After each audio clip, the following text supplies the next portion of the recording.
Nanginginig ang mga kamay ni Sofia. Ang kanyang hininga ay hinihingal sa loob ng kanyang dibdib.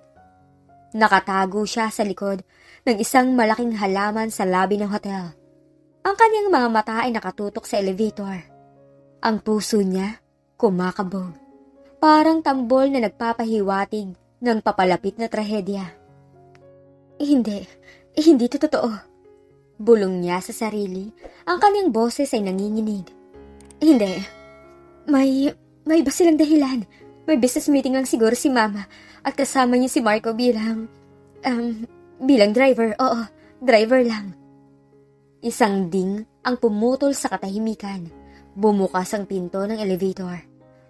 Napatakip si Sofia sa kanyang bibig. Salamat, Marco. Ang tinig ni Elena, malambing, puno ng kakaibang init. Lumabas sila magkatabi. Ang mga mata ni Elena ay nakatuon kay Marco. Puno ng pagmamahal na nagpalamig sa dugo ni Sofia. Tita, ang sagot ni Marco, ang kanyang boses ay mahina, halos hindi marinig. Nakayuko siya ng bahagya. Ang kanyang mga mata ay umiiwas. Huwag ka mag-alala. Walang makakaalam. Mag-iingat tayo. Sabi ni Elena, bahagyang hinaplos ang braso ni Marco. Pero tita, si Sofia. Pabulong na sabi ni Marco. Shh! Pinutol ni Elena ang kanyang sinasabi, ngumiti isang ngiti na may bahid ng tagumpay. Huwag mo lang isipin. Ang importante masaya tayo at gumagaling ang mga magulang mo. Hindi ba't yun ang mahalaga? Oo, tita. Sagot ni Marco, ang kanyang mga mata ay nanatiling nakayuko. Gusto mo bang magstay pa? Pwede tayong umakyat ulit. Sabi ni Elena, ang kanyang tinig ay mapanukso. Hindi na po, tita. Mabilis na sagot ni Marco. May kailangan pa po akong asikasuhin. Sige. Tumango si Elena ngunit ang kanyang mga mata ay nanatili kay Marco. Puno pa rin ng matinding pagtingin. Basta tumawag ka sa susunod. Huwag ka mag-alala sa pera. Ako ang bahala. Nakita ni Sofia ang pag-abot ni Elena ng isang maliit na sobre kay Marco. Nakita niya pagkuha ni Marco, ang kanyang muka ay puno ng kahihiyan. Hindi ito totoo. Bulong ni Sofia, ang kanyang mga labi ay nanginginig. Ang kanyang lalamunan ay parang barado. Hindi siya makahinga. Ang nakikita niya ay sapat na para durugin ang kanyang mundo. Nagsimulang maglakad si Marco at Elena patungo sa exit ng hotel. Ang bawat hakbang nila, parang martilyo na humahampas sa dibdib ni Sofia. Ang pagmamahalan sa mga mata ng kanyang ina. Ang kahihiyan sa mga mata ni Marco, ang pera, ang lahat ay umaalingaw-ngaw sa kanyang isip. Hindi! Ang sinungaling! Ang isang sigaw ang pumutol sa katahimikan ng labi. Tumigil sina Marco at Elena. Napalingon sila. Ang kanilang mga mukha ay puno ng gulat. Sofia! Sabay na bulong ni Marco at Elena. Ang kanilang mga mata ay nanlalaki. Lumabas si Sofia mula sa kanyang pinagtataguan. Ang kanyang mukha ay puno ng sakit, galit at pagtataksil. Ang kanyang mga mata ay nagniningas sa luha. Paano niyo nagawa to? Sigaw ni Sofia, ang kanyang tinig ay nanginginig. Halos hindi na makilala. Kayo? Magkasama? Sa isang hotel? Mama, Marco!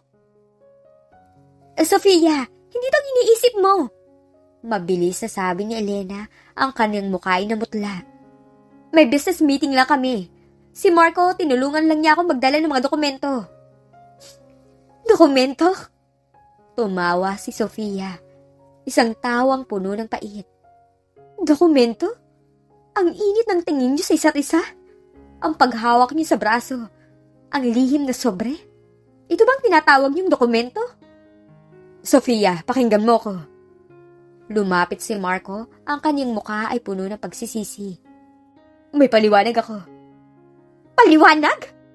Sumigaw si Sofia, umatras. Ano ipapaliwanag mo, Marco? Ang pagtataksil mo? Ang pagtataksil niyong dalawa. Ang dalawang taong pinakamamahal ko. Magkasama. Sa likod ko. Anak, huwag ka magsalita ng ganyan. Hindi mo naiintindihan. Sabi ni Elena, Ang kanyang boses ay matigas. Naiintindihan ko, ma!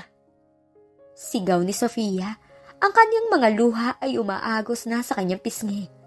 Naiintindihan ko ng lahat. Kaya pala laging abala si Marco. Kaya pala laging kayong nawawala, ma. Kaya pala ang dami niyong pera. Ginagamit niyo ako. Ginagamit niyo ang pagmamahal ko. Hindi, Sofia. Hindi ka namin ginagamit. Sabi ni Marco, pilit na lumalapit. Pakinggan mo ako. Ang mga magulang ko, kailangan nila ng tulong. Wala akong ibang mapagkukunan ng pera. Desperado na ako. Desperado? Kaya mo ako niloko? Kaya mo niloko sarili mong konsensya? Desperado ka para makipagrelasyon sa nanay ng kasintahan mo? Sofia, wag mong sabihin yan. Matigas sa sabi ni Elena. Ako ang nag-alok. Ako ang nagbigay ng pera. Ginawa ko to para tulungan siya. Para sa mga magulang niya. Para tulungan siya? O para sa sarili mong kaligayahan? Sigaw ni Sofia. Ang kanyang mga mata ay puno ng pagkamuhi. Hindi ko akalain na kaya mo gawin to sa akin. Sa sarili mong anak. Sa sarili mong pamilya. Sofia, hindi mo alam ang buong kwento. Sabi ni Marco, ang kanyang boses ay nanginginig. Kailangan ko ng pera, Sofia. Wala ko ibang pagpipilian. Mamamatay mga magulang ko kung hindi ko to gagawin. Tumawa si Sofia. Ang kanyang boses ay parang basag na salamin. Kaya mo binenta sarili mo? Ang pagmamahal mo sa akin? Sa nanay ko pa? Hindi ko matatanggap yan, Marco. Hindi ako naniniwala sa iyo. Anak, kalma. Lumapit si Elena. Hahawakan sana si Sofia. Wag mo akong hahawakan. Umatras si Sofia. Ang kanyang mga mata ay matalim. Wag mo akong hawakan. Kadiri ka. At ikaw, Marco, akala ko mahal mo ako eh. Akala ko tapat ka. Isang malaking kasinungalingan lang ang lahat. Sofia, no. Mahal na mahal kita. Sabi ni Marco. Ang kanyang mga luha ay nagsimulang umagos. Pinagsisisihan ko, pero wala akong pagpipilian eh. Ang mga magulang ko. Tumawa si Sofia, puno ng galit. Ginamit mo pa ang mga magulang mo para sa kasinungalingan mo. Hindi ko matatanggap yan. Hindi ko matatanggap kahit kailan yan. Sofia, pakinggan mo ko. Sigaw ni Marco, desperado. Ang operasyon ng tatay ko, ang gamot ng inay ko, ginawa ko to para sa kanila, para mabuhay sila. Kaya mo ako sinaktan. Kaya mo sinira ang pamilya ko. Para sa kanila? Sigaw ni Sofia. Ang kanyang boses ay umalingaw-ngaw sa labi. Hindi yan tama, Marco. Hindi yan pagmamahal. Pagtataksil yan. Sofia, huminahon ka. Maraming taong nakatingin. Sabi ni Elena, ang kanyang boses ay may bahid ng takot. Pabayaan mo sila. Hayaan nilang makita ang katotohanan. Ang nanay ko may relasyon sa kasintahan ko. Ito ang katotohanan, di ba? Ito ang kasinungalingan yung dalawa. Sigaw ni Sofia, lumingon sa mga taong nakatingin. Anak, please. Pakiusap ni Elena, ang kanyang mukha ay namumutla. Wala na akong ina na tulad mo. Sigaw ni Sofia, ang kanyang tining ay puno ng matinding sakit. At ikaw, Marco, tapos na tayo. Ayoko nang makita yung pagbumukha mo. Ayoko nang makita ang pagbumukha niyong dalawa. Sofia, hintay! Sigaw ni Marco, hahabulin sana si Sofia. Huwag kang lumapit! Sigaw ni Sofia, umatras. Huwag kang lalapit sa akin. Hindi ko na kayo kilala. Hindi ko na kayo kailangan sa buhay ko. Mga manloloko, mga taksil! Tumakbo si Sofia palabas ng hotel. Ang kanyang mga luha ay umaagos. Ang kanyang puso ay basag na basag. Ang kanyang sigaw ay umalingaw-ngaw sa loob ng hotel. Naiwan sina Marco at Elena na nakatayo. Ang kanilang mga mukha ay puno ng kahiyan at gulat. Ang kanilang lihim ay nabunyag. Ang kanilang mundo ay gumuho.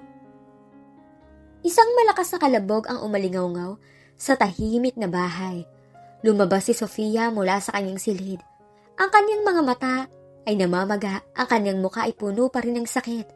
Nakita niya ang kanyang ama, si Mang Ricardo, nakatayo sa sala. Ang kanyang mukha ay namumula sa galit. Anong ibig sabihin nito, Sofia?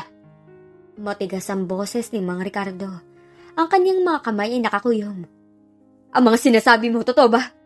Ang mama mo at si Marco? Papa! Humagulhol si Sofia. Ang kanyang mga luha ay muling umagos. Nakita ko sila sa hotel. Magkasama silang lumabas sa isang kwarto. Ang mama. Binayaran si Marco. Ginamit niya ako, Papa. Ginamit niya tayo. Nanginginig ang mga labi ni Mang Ricardo. Hindi. Hindi to totoo. Ang mama mo, hindi niya kayang gawin yan. Hindi niya kayang gawin niya sa akin, kahit sa'yo. Pero nakita ko, Papa. Sabi ni Sofia, ang kanyang tinig ay nanginginig. Naghalikan sila, nagyakapan. Ang init ng tingin nila sa isa't isa. Si Mama binayaran si Marco. Yun ang totoo. Biglang bumukas ang pinto. Pumasok si Elena. Ang kanyang mukha ay putlang-putla. Ang kanyang mga mata ay malaki sa takot. Ricardo, Sofia. Halos pabulong na sabi ni Elena. Huminahon kayo. May paliwanag ako. Paliwanag? Sumigaw si Mang Ricardo. Lumapit kay Elena. Anong ipapaliwanag mo, Elena? Ang pagtataksil mo? Ang pagtataksil niyong dalawa? Sa akin at sa anak natin. Paano mo nagawa yan? Ricardo, pakinggan mo ko. Sabi ni Elena, ang kanyang boses ay nanginginig. Hindi to ang iniisip mo. May business meeting lang kami. Si Marco, tinulungan lang niya ako magdala ng mga dokumento. Papa, nakita ko po. Nakita ko silang lumabas sa kwarto. Desperado si Marco, Papa, pero hindi ko akalain na kaya niya gawin to sa akin. At ikaw, Mama, sa sarili mong anak. Sa sarili mong pamilya. Sofia, hindi mo naiintindihan. Ginawa ko to para tulungan si Marco. Para sa mga magulang niya. Desperado siya. Sumigaw si Mang Ricardo. Kaya mo niloko sarili mong asawa? Kaya mo niloko sarili mong anak? Desperado ka para makipagrelasyon sa kasintahan ng anak mo? Ricardo, huwag mong sabihin yan.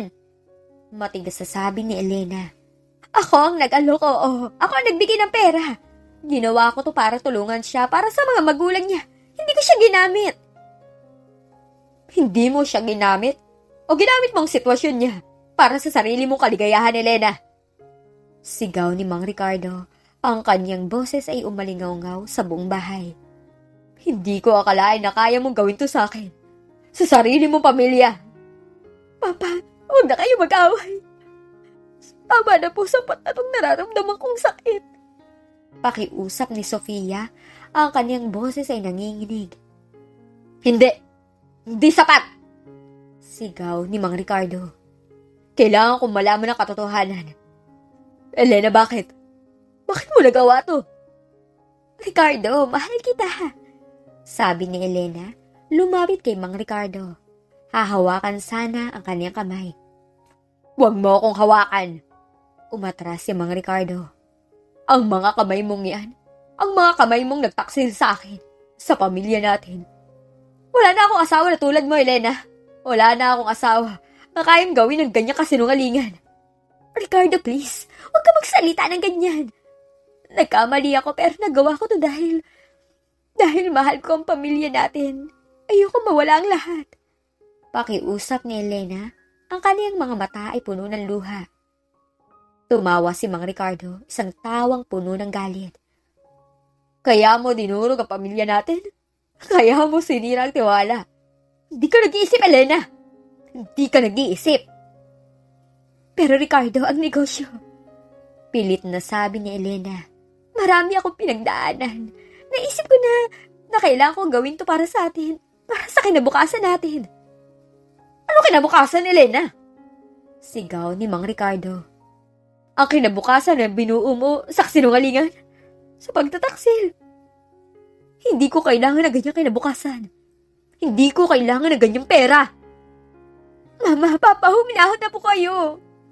Huwag po kayo maghiwalay, please. Pakiusap ni Sofia, umiiyak.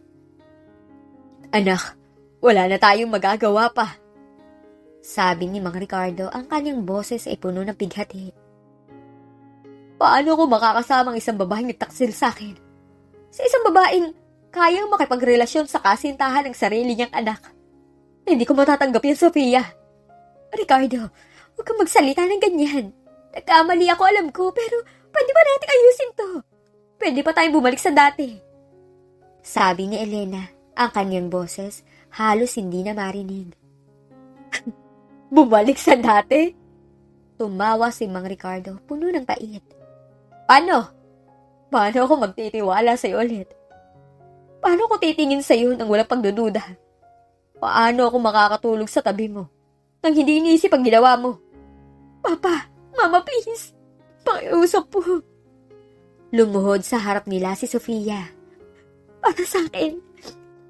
Para sa pamilya natin. Sofia, anak. Mas mabuti na to. Hindi ko kayang makisama sa isang babaeng nagtaksil sa akin. Hindi ko matatanggap ang ginawa niya. Hindi ko ito mapapatawad. Hinawakan ni Mang Ricardo ang balikat ni Sofia. Ricardo, seryoso ka ba? Iwan mo ko? Dahil sa isang pagkakamali? Tanong ni Elena, ang kanyang mga mata ay nanlalaki. Sumigaw si Mang Ricardo. Hindi to pagkakamali, Elena. Pagtataksil. Panloloko. Ito ang pagyurak sa tiwala at pagmamahal ko. Pero, Ricardo, may negosyo tayo, may mga ari-arian tayo. Paano na ang lahat ng pinaghirapan natin? Mas mahalaga sa akin ang dangal ko, Elena. Mas mahalaga sa akin ang kapayapaan sa loob ko. Hindi ko kailangan ng mga ari-arian na binuusak sinungalingan. Wala na tayong pag-uusapan. Matigas na sabi ni Mang Ricardo. Lumapit si Mang Ricardo sa pinto. Alis ako.